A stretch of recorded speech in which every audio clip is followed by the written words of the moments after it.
Esto es una producción de Mindalia Televisión y Mindalia Radio, audiovisuales sin ánimo de lucro de Mindalia.com, para aportar conocimiento y crear conciencia. Mindalia.com, la primera red social de ayuda altruista a través del pensamiento. En suma, lo que me gustaría partir de una noticia muy reciente, luego introduciremos otra también reciente. Es decir, la otra que introduciremos luego, si os parece, en breve, es el Homo naledi, esa nueva especie de homínido que se ha descubierto y hay discusión sobre la antigüedad y habilidades. Iker le ha dedicado el último espacio de radio que tiene ahora en Radio Set, Universo Iker. ¿Quién ha oído hablar del Homo naledi? Vamos, ha oído, tiene información suficiente, no le importa levantar el dedo. Vale, como veo que son pocos, luego lo explicaré. Y el acontecimiento con el que quería arrancar es el descubrimiento de agua líquida en Marte en cantidad más que abundante. ¿Quiénes conocen esa noticia? Digo, para extenderme más, o sea, eso lo conoce todo el mundo, entonces no me extenderé. Bien. La cuestión... Esa noticia ya la dio en el 2009, o sea, que es muy buena. Bueno, vamos a hablar de ello. Si no te importa, Jesús, luego las preguntas o comentarios los hacemos al final, porque si no yo me desvío rápidamente. ¿Qué importancia tiene esa noticia? Como dice Jesús, no tiene la importancia que aparentemente le han dado a medias, que es como, han encontrado al Marte, porque se sabía ya, no 2009, sino mucho antes, había evidencias suficientes. La cuestión es que no se había oficializado, se había cuestionado, hubo un meteorito en el que se encontraron rastros de vida procedente de Marte, se cuestionó una y otra vez. La cuestión es que, por lo que sea, ahora han querido emerger con esa noticia. ¿Cuáles son los motivos para ello? Los ignoramos, pero probablemente hay algún motivo concreto. ¿Qué importancia tiene para lo que quiero hablaros esa noticia? Mucha. Por un lado, resulta que lo que viene a reivindicar eso, y ahí sí me hubiera gustado mostrar las imágenes, es algo que se descubrió hace un siglo y pico por el astrónomo italiano Giovanni Schiaparelli, que eran los canales marcianos. Él le llamó los canales marcianos, hizo todo un mapa, en su momento despertó mucha expectativa y luego todo el mundo se rió de él. Bueno, se rieron y dijeron, fíjate qué cosas. Resulta que esos canales marcianos que observó Schiaparelli probablemente eran reales. ¿Por qué? Porque el agua que hay en Marte, lo poquito que se sabe hasta ahora, parece que probablemente hay agua subterránea y mucha agua subterránea y mucha agua como la hay en la Tierra, por supuesto. Es decir, agua dulce, hay más cantidad de agua dulce subterránea que no en la superficie, muchísima más. De ahí que salga a través de todos los manantiales, etc. Y el origen de los ríos, que es subterráneo. La cuestión es que también, además de eso, agua sólida, es decir, convertida en hielo, solidificada, con lo cual probablemente Schiaparelli tuvo razón al observar esos canales, porque esos canales existían. Hoy se ve que son como arroyos, pero hay formaciones parecidas a canales. De la misma manera, se han reído posteriormente de un montón de científicos que aseguraron haber recibido señales extraterrestres, como el gran Nikola Tesla o como el propio Marconi, uno de los descubridores de la radio, porque no fue el único. ¿Qué ocurre? Que hace 50 años, diría un poco más, yo llevo desde que era un crío apasionado por estos temas, y diría que hace 60 años, no, menos, porque yo entonces no, pues era un bebé, hace 55 años y hace 50 años se reían de cualquiera que hablara de vida extraterrestre. O sea, este y sus locuras, a mí de pequeño me decían, y me llamaban el plati, porque hablaba de los platillos volantes, que es como se llamaban los ovnis. Y no es que fuera una minoría, es que era una ínfima minoría quien aceptaba eso. Los científicos en masa en España rechazaban el argumento. Cuando digo en masa, es salvo una élite muy reducida de astrónomos, se reían del tema. Eso pese a que tiempo después apareció un libro famoso de un famoso periodista americano, Walter Sullivan, que se titulaba No estamos solos, y recogía las opiniones de todos los científicos que estaban dedicados, hablo ya del año 69, 1969, de todos los científicos que estaban buscando a través de un programa de radiotelescopios vida, señales inteligentes, o de otros que aseguraban que probablemente fuimos visitados en la antigüedad. Y entre esos otros había un científico norteamericano muy joven y muy poco conocido entonces, que se llamaba Carl Sagan. ¿Qué ocurre? Él había publicado una edición norteamericana actualizada y retocada por él del libro de un astrónomo ruso, Shklovsky, y en ese libro este astrónomo ruso, y Sagan lo firmaba con él, afirmaban no solo que probablemente habíamos sido visitados en la antigüedad, por ejemplo, por figuras que en Sumeria se les llamaban los Akpalus, no es lo que luego ha vulgarizado Zacarías Chichen, los Anunnaki, no, son otra categoría de dioses. Hay diferentes categorías, pero todos esos dioses vienen del cielo y están relacionados con las estrellas.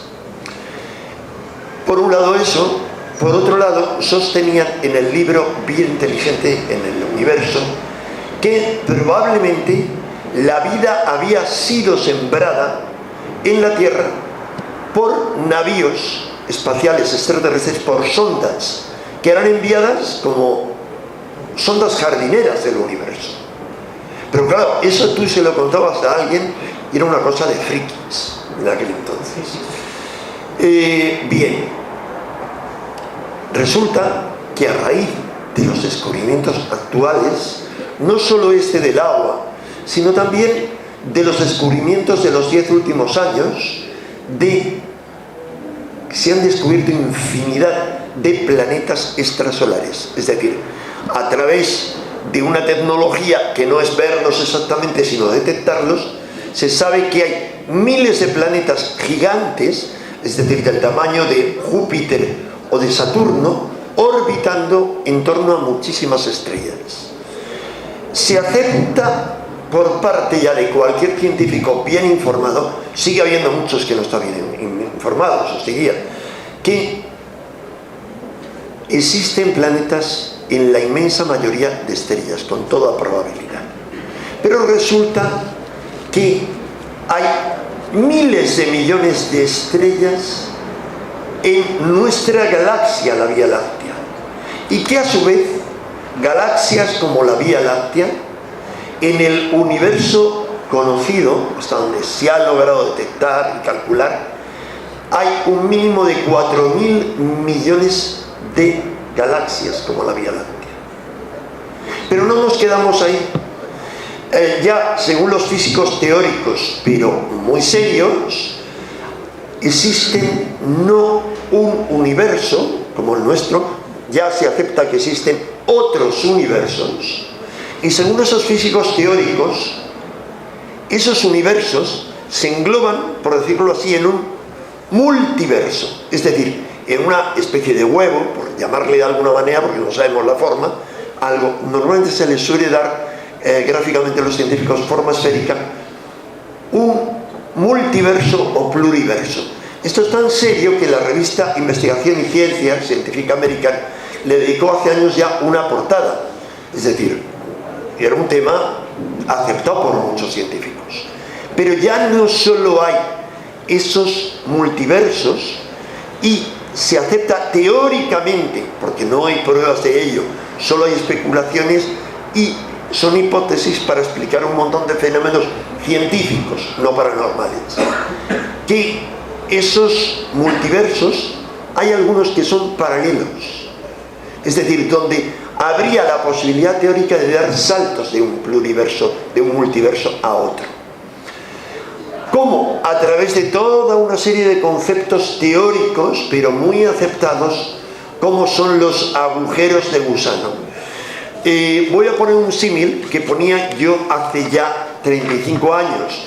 Muchos, como Gesmar, Jesús, el que está grabando la conferencia, que es un fan de todo esto y tiene varios libros sobre el tema, yo ya ponía, te acordarás a lo mejor hace 40 años en programas como con Sánchez Dragó o como La Clave, que hablo, no 40 años, perdón, 30 sí, que es como si esto fuera el espacio que nosotros conocemos.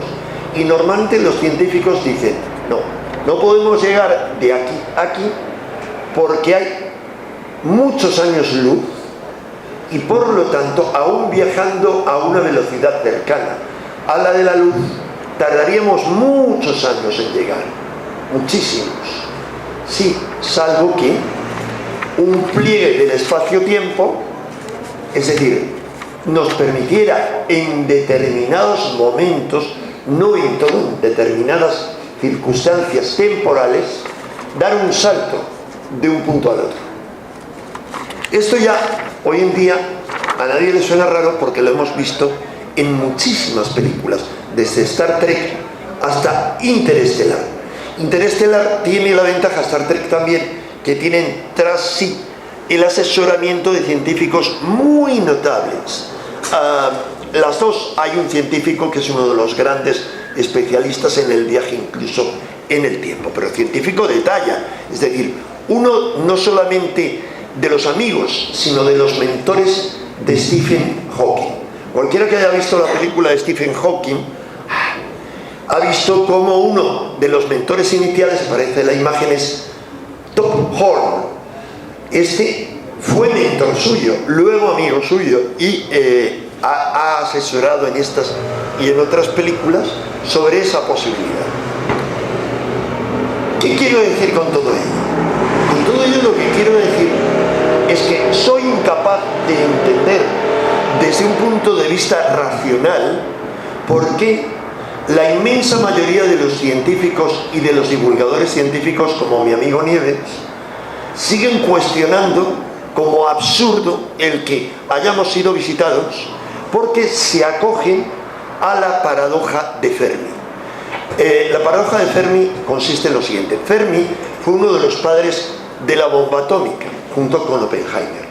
Enrico Fermi era un italiano, y en 1950, hablando con varios de ellos, planteó la paradoja de no hay vida inteligente y avanzada en el espacio, porque si no ya nos habrían visitado, les habríamos visto. Resulta que ya en el año 50 había platillos volantes, pero se lo tomaban como algo ajeno, como algo impropio, como algo del folclore. ¿Por qué? Porque el comportamiento de los ovnis y el propio entendimiento, la propia naturaleza de los ovnis, se nos escapa por definición.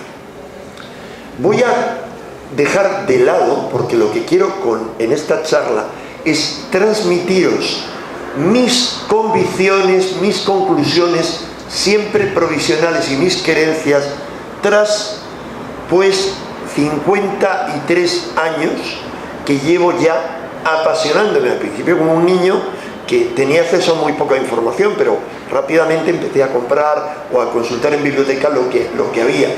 Y llevo apasionado desde entonces.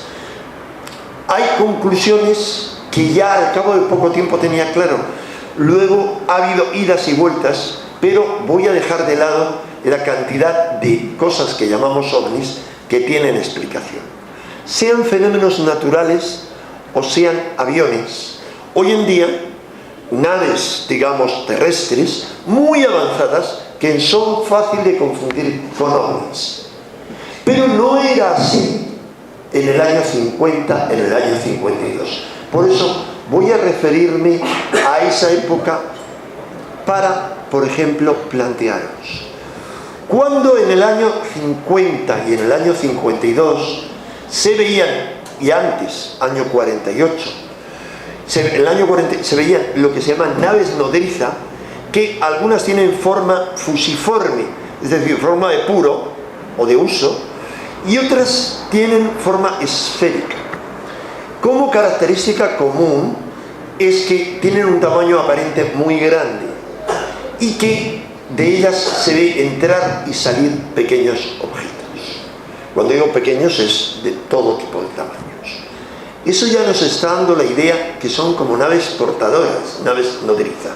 Bien, en el año 48, una tripulación norteamericana se cruzó con uno de estos objetos. Fue un incidente gravísimo porque tuvieron que desviar el avión y nadie ponía en duda a los pilotos al principio. Luego sí se les puso en duda, tanto y era tal la cantidad de pilotos que cuando se creó la primera asociación ufológica, el NICAP, que la dirigía el presidente era el mayor Donald Queijo, que era un tipo muy famoso porque había sido el secretario de el primer, en este momento se me va la cabeza, se me va la memoria porque he dormido mal esta noche, del primer hombre que cruzó el Atlántico, primer americano, Lindbergh. Bien, y ojo al dato, que luego hablaremos de ello, el vicepresidente de esa asociación ufológica, que tenía 10.000 miembros, era el vicealmirante Ilen Coeter. ¿Qué interés tenía este hombre? Que había sido el primer director de la CIA. ¿Y qué hacía ese hombre allí, dentro de ese comité? Luego lo veremos. Ese comité, para haceros una idea, estaba formado un tercio del comité, o sea, de los miembros, de los 10.000 miembros, eran personal de líneas aéreas. ¿Por qué? Porque querían que la Fuerza Aérea dejara de mentir y revelase la verdad sobre los ovnis. Otro tercio de ese comité eran gente con una titulación académica, científica, etc. Entre ellos, gente de la máxima talla como Carl Gustav Jung, el discípulo hereje de Freud. Era un miembro de ese comité. ¿Qué ocurre? Os decía, para el caso este de estos pilotos norteamericanos, pero resulta que en el año 50 y 52 se ven estas esferas, por ejemplo, muy cerca de aquí. También se han visto en España, en el año 50 se ven en España. Se ven en España, por ejemplo, aunque hay menos testigos, es menos visible, en la zona de Mallorca. ¿Qué ocurre? ¿Qué interés tiene eso? El interés que tiene es que en el año 50 hubo una oleada inmensa de observaciones en toda España. Cuando unos antiguos compañeros míos, hoy ultraescépticos, como son David Gustavo López y Félix Ares de Blas, Félix Ares, que en el año 69 hablaba incluso en televisión de los extraterrestres en la antigüedad, luego adoptó la pose de que como él era ingeniero tenía que ser muy de poses, escéptico, y creó la alternativa racional a las pseudociencias, que es una agrupación fuerte que se ha unido a otras americanas que tienen como norma atacar todas estas cosas, boicotear cualquier charla que se va a dar en las universidades, boicotear, por ejemplo, el programa de Iker. Han intentado por todos los medios, al principio, cuando no tenía tanto éxito, que el programa de radio dejara de existir. Han exigido a la SER tener ellos un programa alternativo, etcétera. Se les han dado, por ejemplo, en Radio Nacional, o por ejemplo en la 2 tienen un órbita laica. Claro, la audiencia se ve, lo tuvieron en Euskal Telebista, la audiencia era tan baja que desapareció rápidamente. Pero os decía que, digamos, surgieron asociaciones de escépticos desde el principio, y el fundador de estas en España descubrió, cuando estudió no solo la oleada de 1950, sino otra que hubo después, en 1968 y 69, enorme, con cientos de apariciones estudiadas y probablemente miles en toda España, de una de las cuales yo fui testigo en Madrid junto con cientos de miles de madrileños, que era, yo lo vi, afortunadamente yo trabajaba en Gran Vía y yo salí, estaba en la calle, bajé a Plaza de España y se veía. Luego dijeron que era un globo sonda, pero resulta que yo tuve oportunidad de conocer años después a un director de cine, no voy a decir famoso, pero en el plano publicitario era uno de los mejores, que me explicó cómo él, casos como él, encontré 3, estaban filmando en Cuenca, vieron aquello y lo filmaron. La película fue requisada por el Ministerio del Ejército, por el Ejército del Aire. Así ocurrió con todo. ¿Qué interés tiene esto que os estoy comentando? Que cuando han hecho un estudio de todas esas observaciones, han aplicado una teoría que descubrió un gran pensador francés, Aimé Michel, que se llama las ortotenias. Él, al estudiar la inmensa oleada de ovnis en 1954 en Francia, con cientos de casos de tripulantes de ovnis, a algunos de los testigos he podido entrevistarlos personalmente, le dio un genio muy metido en temas esotéricos, que es Jean Cocteau, entre otras cosas, director de cine, pintor, infinidad de cosas, supuesto maestre del priorato de Sion, metido en 1001 cosas. Le dijo: ¿y no se te ha ocurrido pensar, porque él seguramente conocía, tenía claves, digamos, legadas desde la antigüedad, que a lo mejor siguen un orden específico? ¿No has pensado en distribuirlas en un mapa y ver si hay correlación? Tras muchas pruebas, descubrió que las observaciones de un mismo día seguían un trazado en línea recta, es decir, los ovnis se desplazaban por orden temporal. A las 4 de la tarde aquí, aparecían aquí, a las 4:30 aquí, a las 5 aquí, a las 7 allí. Eso le llamó ortotenia, que significa tendido en línea recta. Cuando estos amigos míos, ahora escépticos, estudiaron las observaciones, descubrieron que esas oleadas del 68, 69 y del 50 seguían una constante, y es: partían y llegaban, o llegaban y partían, fundamentalmente de 2 puntos. El mar Mediterráneo, digamos en la zona situada más cercana a Mallorca, Palma de Mallorca, a Mallorca en general, entre Mallorca y Valencia, y el otro punto era el Golfo de Cádiz. Bien, resulta que, primero, se han visto emerger en infinidad de ocasiones en el Golfo de Cádiz y en toda la zona esa del Mediterráneo, desde Ibiza, desde Mallorca, y yo he podido entrevistar gente que había visto emerger a los ovnis, a muchos, para el programa La Puerta del Misterio del doctor Jiménez del Oso. Yo era asesor de ese programa como hobby, no por el dinero que me pagaban, que era más que ridículo, pero tenía la ventaja. Yo trabajado desde muy joven, ya en el año 68, yo trabajaba en ordenadores, quizá por eso le he cogido aversión, porque desde los 16 años he tenido que estudiar ordenadores para ganarme la vida con algo más inteligente que otras cosas, algo, bueno, que no fuera a ser, sin más, un auxiliar o un contable, aunque tuviera esa categoría. Pero yo he tenido la fortuna de poderme tomar, por esa empresa en la que he trabajado, muchos permisos sin sueldo, excedencias que me han permitido estudiar en el extranjero, en Francia 1 año, que me han permitido viajar, siempre con el dinero que me he ganado yo, porque he oído algún comentario de gente que me ha oído decir en televisión, en la Sorbona, diciendo: ya puede ir porque tiene dinero. No, me fui con 10.000 pesetas en el bolsillo. Pero eso me ha permitido el viajar mucho, y sobre todo con el doctor Jiménez, no con él, con el equipo, me ha permitido, durmiendo muy poco, moviéndome mucho, pagándome muchos taxis en mi bolsillo, una vez que estaba en Mallorca, en algún sitio, para irme a hablar, a comer, a estar hasta muy tarde con testigos, hablar, entre esos los que por mi cuenta he recorrido con más de 1000 testigos, con más de 150 pilotos que han visto ovnis.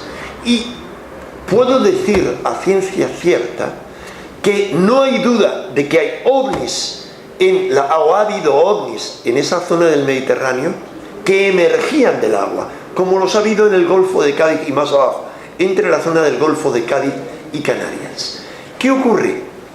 Que en esos lugares, sobre todo en Mallorca, en la zona de Mallorca, del Golfo de Cádiz para abajo, os contaré luego un caso fascinante, uno de los dos más asombrosos a los que me he encontrado en mi vida y que me han probado a mí a título personal que sin discusión algunos ovnis son naves extraterrestres de una tecnología y de una naturaleza que se nos escapa, que burla todo, pero que no hay discusión posible para mí.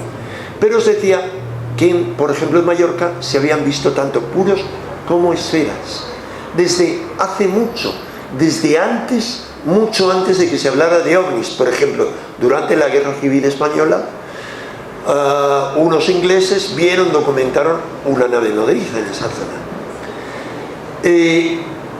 Por un lado eso, no hay duda de que hay naves nodriza. En el año 50 en Olorón y en otros sitios cercanos a Lourdes, en los Pirineos, se vieron esas naves y se vieron cómo salían de esas naves pequeños ovnis. Y es más, se veía cómo soltaban como una especie de hilos de araña a los que se conoció como cabellos de ángel, o en francés fils de la Vierge, hilos de la Virgen. ¿Por qué se les llamaba así? Se les llamaba así porque perdona, es que yo creo que me distresa a mí y distresa a los demás, o sea que te ruego, porque es verdad, ¿no?, a los que tienes alrededor. Entonces, ¿por qué se les llama de esa manera? Porque, entre otros lugares de apariciones marianas, en Fátima se detectó que durante la danza del sol y en apariciones anteriores caían esos hilos de la Virgen, esos cabellos de ángel, que son una sustancia como translúcida que normalmente se deshace al poco tiempo al contacto y que se asocia con apariciones marianas, con apariciones de ovnis, y curiosamente es parecida en ocasiones a algo que cae en solo ocasiones de esos chemtrails, de esas líneas que caen en el cielo, solo en ocasiones. Pero yo no establecería esa vinculación que establece Vicente Fuentes, por ejemplo, de correlación. No, eso sería ya ir lejos, sería irnos a otro plano. He saltado a las apariciones marianas para deciros que en Fátima, como en otras muchas apariciones marianas, que he estudiado en ocasiones personalmente, entrevistando a los testigos, yéndome a los lugares, yéndome a los archivos arzobispales, me ha costado mío en ocasiones. Por ejemplo, investigar un caso como el de Ezquioga, fascinante, porque no me quería dejar acceder el curita en cuestión, hasta que yo le amenacé directamente. Su recepción es: pero usted era un curita euskaldún con la boina así, pero usted cree en estas tonterías. Y le digo: ¿y usted no? ¿En qué cree usted? Y ya se cayó y dijo: bueno, no vamos a discutir, pasa. Bien, luego me quiso poner pegas cuando él descubrió cosas muy graves que había en esas apariciones de Ezquioga. Os digo para que sepáis algunas apariciones, el grado de verdad que tienen, en cuanto que los niños han visto algo sin discusión. Es que dos niños de 9 y de 10 años que aseguraban haber visto a la Virgen, y luego ahí hubo un montaje político de todos los factores, era en la época de la República, se confundió todo, pero resulta que estaba la documentación ahí, a la que él no me quería dejar acceder, según la cual el obispo les había amenazado con excomulgarles, y de hecho les excomulgó a niños de 9 y 10 años si no negaban que habían visto a la Virgen, porque había un mogollón muy gordo y el presidente de la República le había amenazado con expulsarle del país si no ponía fin a las apariciones. De la misma manera que eso, en Fátima no tengo ninguna duda de que vieron esos tres niños un montón de cosas. ¿Qué ocurre? Que a la Virgen, esa figura que han estudiado una historiadora que ya ha muerto, y un periodista que ahora es profesor de universidad, amigos míos en Portugal, a ella, gracias a un doctorado que hizo sobre la mujer en la Tercera República, tuvo que inventarse eso para acceder a los archivos del canónigo Formigao, que había recogido los testimonios de la época. Gracias a eso pudo hacer un retrato robot de la Virgen que veían. Y ese retrato robot era más parecido a un ET, como diríamos hoy, lo único con cabeza redonda, como con una especie de casco luminoso, muy raro, más que a otra cosa. Le llamaban la señorina de luz, la llamaban ellos, la señorita de luz, no la llamaban la Virgen. Con esto no estoy diciendo que fuera un extraterrestre, no. Estoy diciendo que ambas cosas en ocasiones, ovnis, apariciones marianas, pertenecen a otro ámbito de realidad que se nos escapa. Sigo con Fátima, aunque haya sido saltar de un tema a otro. Luego un poco retomamos el hilo que seguíamos antes.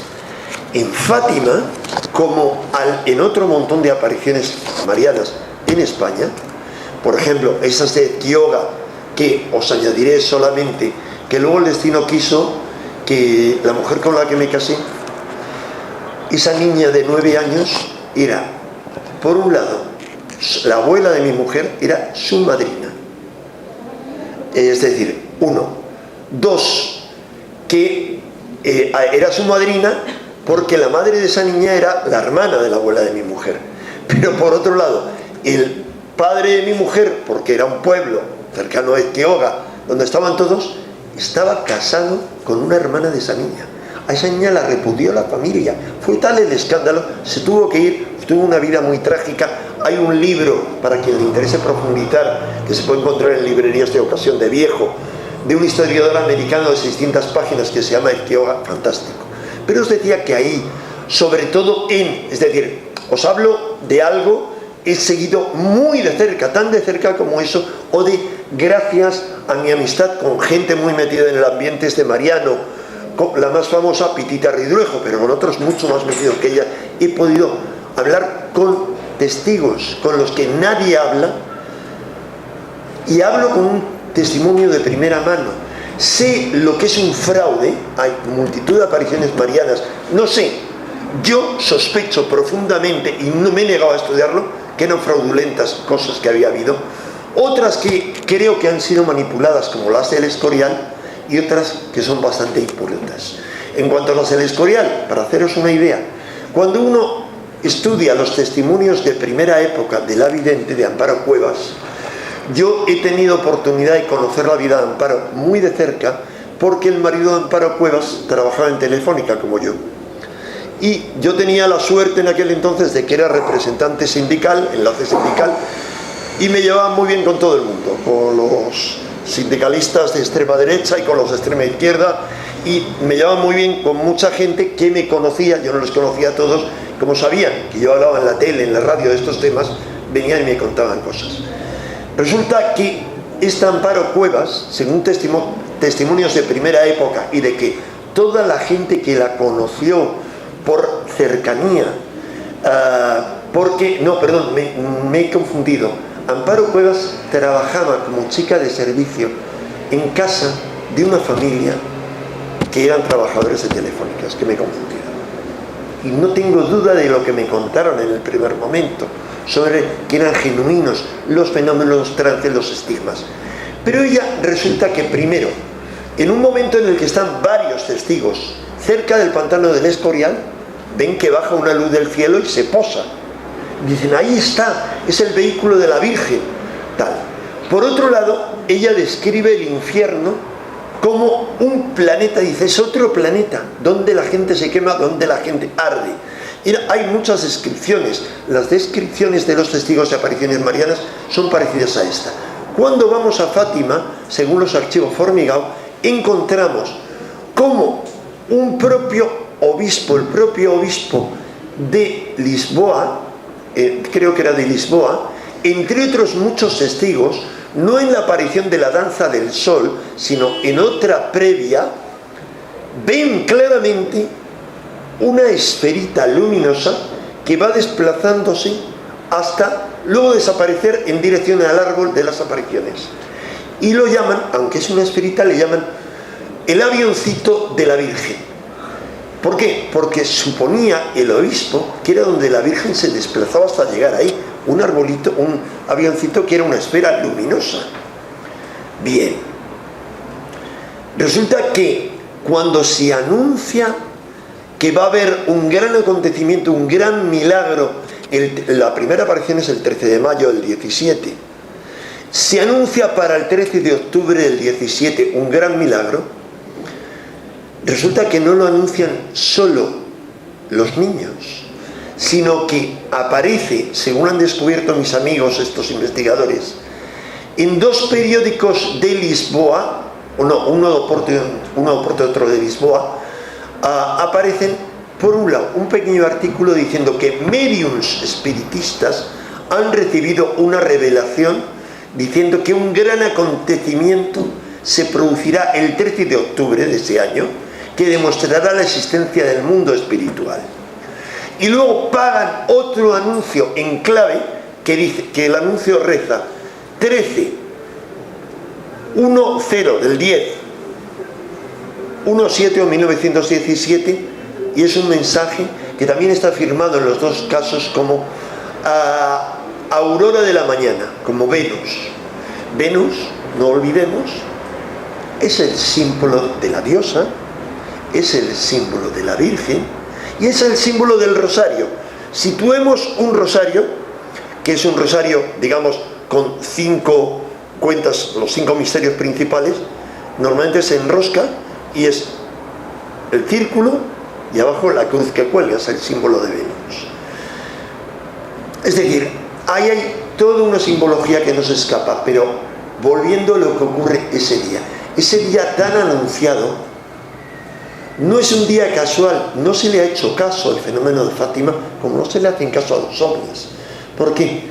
Porque vivimos en un mundo muy concreto, muy burdo, y también un mundo que es como Matrix, de hipnosis colectiva, de embrutecimiento, de atenernos a los programas con los que han cargado nuestra biocomputadora humana, programas y metaprogramas. Metaprogramas son programas de base y programas que nos han cargado desde la familia, ya los teníamos anteriormente como especie, de la familia, en la escuela, etcétera, de lo que puede ser y lo que no puede ser en todos los órdenes. Pero os diría, antes de contaros lo que pasó ese día, que estaba anunciado desde mayo que iban a durar, que iba a haber 6 apariciones. La última tuvo lugar el 13 de octubre. Mayo del 1917. Pero resulta que en octubre van a ocurrir varios acontecimientos claves para la historia del mundo, o sea, que han marcado más profundamente que ningún otro la historia del siglo XX, y eso no lo podían saber estas niñas que no sabían nada, que eran analfabetas, ni cualquiera que las manipulase. Primero, la Revolución de Octubre en Rusia.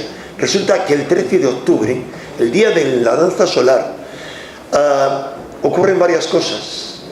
Por un lado, la cosa menor es nombrado obispo un sacerdote que se convertirá luego en Pío XII, y que siendo Pío XII en 1950 asiste en los jardines de Castel Gandolfo a una danza solar idéntica en 2 ocasiones a la de Fátima. Bien, ese mismo día, pero ese mismo día es profanada una iglesia.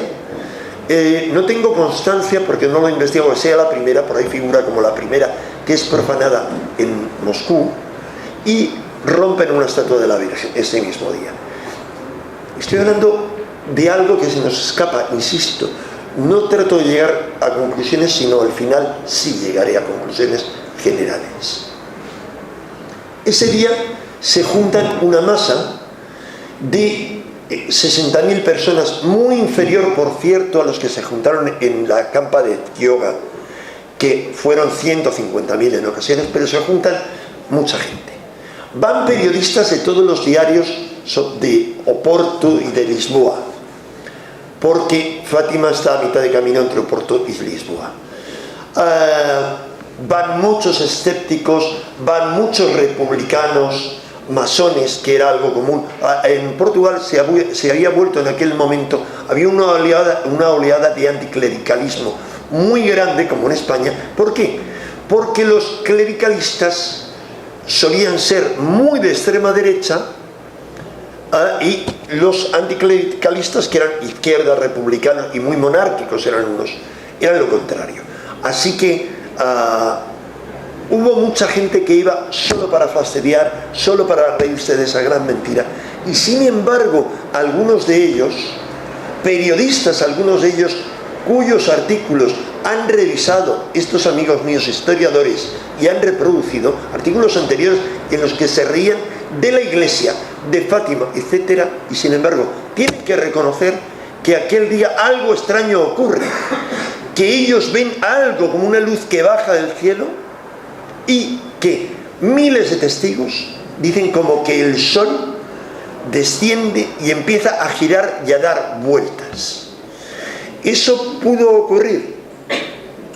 No ya porque el sol no baje, podríamos decir, un milagro. No, es que cuando estos amigos míos hacen un estudio de todos los testimonios recogidos por el canónigo Formigao, los sitúan en un mapa de Fátima y descubren que el sol recorre un camino concreto. O sea, no lo ve todo el mundo, y no a todo el mundo le seca las ropas, porque hubo gente, había llovido, que le secó las ropas, sino que hace un recorrido concreto. Es decir, como haría un objeto concreto que la gente interpreta como el sol. De esto no hay discusión según el estudio que hacen ellos. Primer punto. Segundo punto, ¿por qué no veían el sol? Porque había unos nubarrones enormes que tapaban al sol de verdad. Tercer punto, según las investigaciones recogidas en libros de la época que yo tengo y en libros más recientes de los marianistas, de los que no discuten que la Virgen apareció, dan como prueba de que el sol bailó los siguientes testimonios recogidos de la época y algunos filmados todavía en los años 50 y 60, porque la gente vivía, y 70, según los cuales a 50 y a 30 kilómetros de Fátima, gente que era ajena a aquello vio perfectamente cómo estaba el sol en el cielo, cómo había unos nubarrones enormes sobre la zona de Cova de Iría y cómo debajo había algo luminoso dando vueltas. Esto lo recogen un poco naifs para demostrar que el sol bailó sobre Fátima, es decir, que había un segundo sol bailando. Yo no hablaría con tanta seguridad de eso si no fuera porque en el año 1982 aproximadamente, junto con un amigo que en aquel entonces era ufólogo, era un gran director de cine publicitario, luego su vida cambió mucho, José Antonio Campaña, no sé quién tiene referencia de él, puede levantar la mano, bueno, algunos pocos, tú también, ¿no? Él que desde el año 68 él empezó a estudiar publicidad conmigo, él había estudiado antes medicina, era mayor que yo, es mayor que yo, y nos hicimos muy amigos. Él contactó, trabajó en el tema de las ortotenias con estos escépticos, es decir, lleva muchos años, pero ambos decidimos irnos toda una noche sin dormir y con una nevada tremenda en su coche, por supuesto, porque yo soy mal conductor y él tenía buenos coches todoterrenos de última generación. ¿Por qué? Porque un contactado de Zaragoza nos había asegurado que aquella noche iba a haber un avistamiento, sin discusión posible. A este contactado, primero, habíamos hablado con muchos testigos que en avistamientos previa Z suyos habían visto ovnis y habían visto una danza del sol, ya en una ocasión. Yo había hablado con ellos y yo estaba convencido de que me contaban la verdad. Segundo, a este pobre hombre yo tuve la sinvergüenza, mea culpa, lo digo de verdad, en una entrevista que le hacía para un programa que hacía campaña en la cadena SER, que es que visite España en un SEAT, como él manejaba ese tema, y ahí hacía un microespacio de ovnis por toda España. Tuve la desvergüenza, como en muchas ocasiones, de reírme de alguna manera de él, y cuando me contaba la danza del sol le dije: hombre, don tal, es que ahora mismo no me acuerdo el nombre, os diré luego, era muy famoso, como una pastorcilla de Fátima cualquiera, es decir, como la danza solar y todo eso. Bien, esa noche nos fuimos, cada uno acabamos de trabajar, cogimos el coche a las 9 de la noche, fuimos en 2 coches, fuimos al lugar del avistamiento, llegamos justo, habíamos quedado a las 6 llegamos al lugar, a las afueras de Zaragoza. Os cuento esto como anécdota de las vivencias extrañas siempre que he vivido, muy extrañas, pero es un solo modelo. Nada más llegar al lugar, se le pincha la rueda al coche. Os garantizo que si se hubiera pinchado antes no habríamos llegado, porque la nieve que tuvimos que pasar era tremenda. Bien, nos vamos a un sitio que es como el valle de un río, donde le habían dicho que se situara. Os sintetizo, ahí no se veía nada de nada, porque dejó de llover y de nevar justo cuando llegamos, pero había unos nubarrones. Y venga, yo le había dicho a este hombre, le había dicho, don Pascual Vázquez Arracó se llamaba. Don Pascual, le había llamado varias partes por teléfono, fíjese que voy a ir con un amigo que tiene un programa de radio en la SER, y que si no aparecen los ovnis va a hacer el más grandioso de los ridículos, que vamos a testimoniar si aparecen como si no aparecen. Seguro, yo se lo garantizo. Bien. Bueno, mis amigos hartos ya me dicen, nos vamos. Yo me subo con ellos al coche, discutiendo con ellos, nos vamos a desayunar porque ya está bien este tío, son las 7:30 y aquí ni ovnis ni nada. Y yo les digo, mirad, yo me quedo, porque estoy harto. He ido a muchos sitios de avistamiento previo, he visto ovnis, pero nunca cosa muy grandiosa, pero estoy harto de que cuando nos vayamos me cuenten que ha aparecido el ovni y no estar aquí. Así que yo me quedo. Estaba muerto de hambre, así que les dije, me traéis no sé qué y no sé cuántos. Se iban todos. Y en el momento en que todos estaban dentro de 2 coches, vienen corriendo, don Enrique, tal, y don Pascual corriendo, mire. Sin discusión posible, lo que ocurría es que en el cielo de nubes era como una luz, como un resplandor que giraba, era como una danza solar perfecta, como la que me habían descrito Pitita, Ridruejo e infinidad de testigos que no eran tan creyentes en el Escorial, en Ezquiroga, en infinidad de sitios. ¿Qué ocurre? Que algunos se bajaron. Y yo tenía una novia francesa en aquel entonces, que era profesora de francés aquí en España, en Salamanca, y le dije en francés, no te bajes, que es que te vois, desde el coche, porque dije, esta es totalmente ajena al tema, ha venido por acompañarme, pues bueno, pasamos los fines de semana juntos, y ella me dice, tu son, c'est como del oro, amarillo es como oro, y no hay discusión. Ella no estaba mirando el cielo, veía que todo estaba teñido de amarillo, de oro. Es decir, un señor que aparentemente tenga contactos con los ovnis, también se produce una danza solar.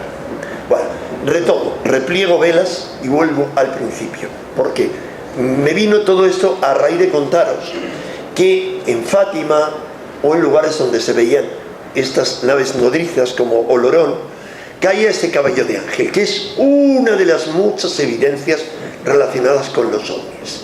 En una ocasión, ese caballo de ángel cayó cerca de la ciudad de Évora.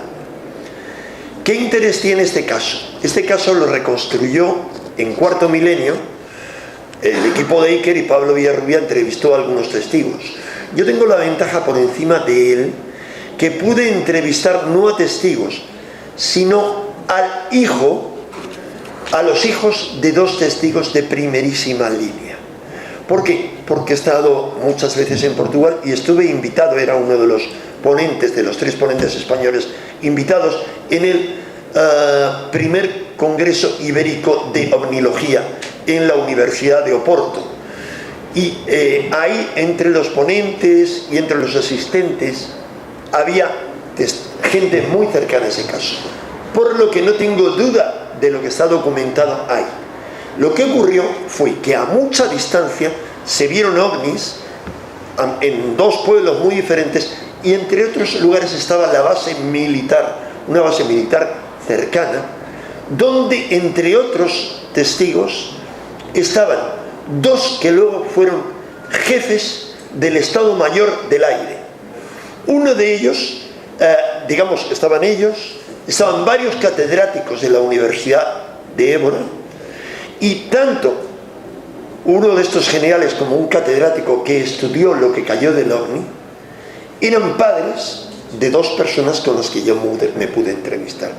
Uno de ellos era el general Lemos Ferreira, ya digo, general del ejército. Y entre otras cosas, en el año 57, el general, entonces capitán Lemos Ferreira, conduciendo una escuadrilla de cazas, pudieron ver perfectamente una formación de ovnis en Portugal. Esto yo lo pude publicar a raíz de estar allí, fue portada toda la historia en el periódico de Madrid, que era la edición de Madrid del periódico de Barcelona, que existía entonces, también lo publicaron en el periódico de Barcelona, con la entrevista, porque eran gente de talla, era el que entonces era jefe del Estado Mayor Aéreo portugués, contando estas historias. ¿Qué ocurrió? Que se vio caer de esos ovnis unos hilos de estos, unos cabellos de ángel.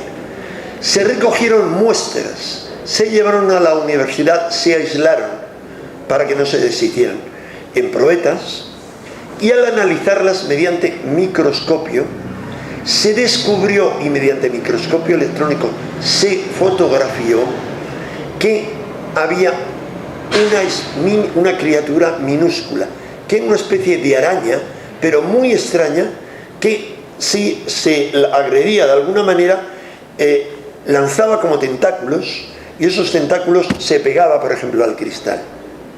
Bien, quien le interese más, busca en internet Cuarto Milenio Évora y va a encontrar el programa. Pero se decía, en los cabellos de ángel se encontró eso. Bien, retomando ya desde el principio, perdón porque me he ido bastante, pero vuelvo al tema que tenía en el PowerPoint que os quería plantear. Volviendo al tema de Marte, del descubrimiento de tantos planetas, os decía que habiendo tal infinidad de mundos, ¿quién puede, primero, tal infinidad de mundos? Segundo, siendo tan limitado nuestro conocimiento, no olvidemos que en 40 años hemos descubierto todo esto, que en los 10 últimos años es cuando estamos descubriendo planetas, es cuando estamos descubriendo agua, no solamente en Marte, sino en otros satélites de nuestro sistema solar, lo cual demuestra de forma fehaciente que el agua es bastante universal. Es más, se ha detectado ya que en algunos de estos planetas gigantes, a través de radiotelescopios, hay agua. Es decir, el agua es algo universal. Segundo factor que va a descubrirse sin discusión posible que es universal es la vida. ¿Por qué digo sin discusión posible? Hemos dedicado 2 programas de Cuarto Milenio, uno muy reciente, a hablar de evidencias de que hay vida que cae del espacio, que hay vida en la estratosfera, porque han descubierto a través de unas sondas mandadas a la estratosfera no solo vida, sino unas microcápsulas pequeñas, minúsculas, de material, o sea, hechas de material, que contienen a su vez semillas de vida. Es decir, la vida no solamente es universal, sino que muy probablemente haya sido sembrada no solo por sondas, o sea, por vehículos, sean sondas o no, dirigidos. Esto no lo afirmaba solo el ruso Shklovsky, científico de primera línea, sino que lo sostiene un materialista y ateo con, digamos,